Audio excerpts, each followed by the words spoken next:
So last weekend, my friends and I decided to escape the daily grind and go camping in a secluded spot upstate.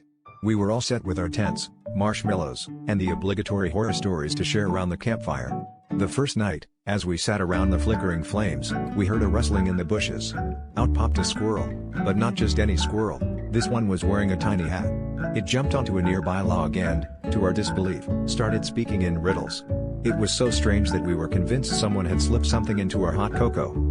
Naturally, we were intrigued, and maybe a bit freaked out. The squirrel asked, "What has four wheels and flies?"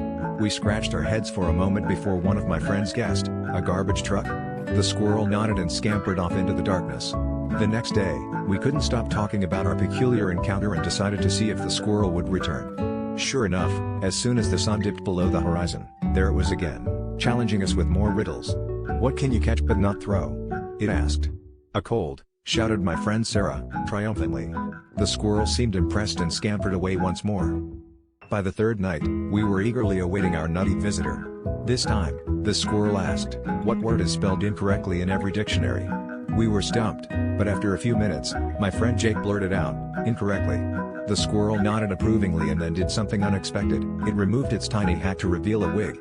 Beneath was none other than Mr. Thompson, the camp director, grinning from ear to ear.